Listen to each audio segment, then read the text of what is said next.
BRS నేత MLC కవిత judicial remand నేటితో ముగిసింది. ఢిల్లీ లిక్కర్ ఈడీ, సీబీఐ 2 కేసుల్లో జ్యుడిషియల్ రిమాండ్ ముగిసింది.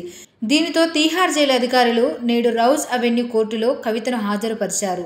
మద్యం కేసులో కవితను ఈడీ అధికారులు మార్చి 15న హైదరాబాద్లోని ఆమె నివాసంలో అరెస్టు చేశారు. ఈ కేసులో తీహార్ జైల్లో జ్యుడిషియల్ కస్టడీలో ఉన్న ఆమెను ఏప్రిల్ 11న సీబీఐ అరెస్ట్ చేసింది. ఈ 2 కేసుల్లోనూ ట్రయల్ కోర్టు ఆమెకు జ్యుడిషియల్ కస్టడీ విధించింది. ఇక తాజాగా కవిత జ్యుడిషియల్ కస్టడీని ఢిల్లీ రోజ్ అవెన్యూ న్యాయస్థానం పొడిగించింది.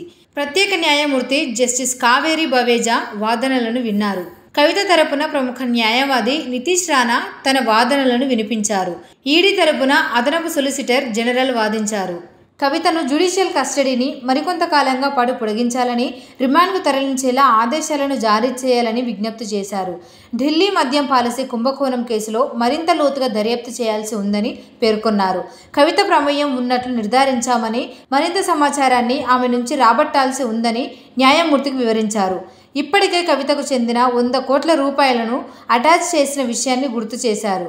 ఇదే కేసులో అరెస్ట్ అయిన ఆమ్ ఆద్మీ పార్టీ జాతీయ కన్వీనర్, ఢిల్లీ ముఖ్యమంత్రి అరవింద్ కేజ్రీవాల్, మాజీ ఉప ముఖ్యమంత్రి మనీష్ సిసోడియా సైతం ఇంకా విచారణలను ఎదుర్కొంటున్నారని తెలిపారు. ఈడీ తరపున న్యాయవాది వాదనలతో న్యాయమూర్తి ఏకీభవించారు.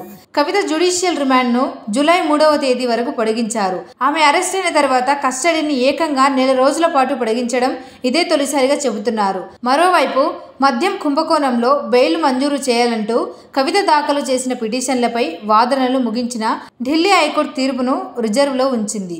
బెయిల్పై కోర్టు ఏమి తీర్పు ఇస్తుందా అని బీఆర్ఎస్ శ్రేణులు ఉత్కంఠగా ఎదురుచూస్తున్నాయి.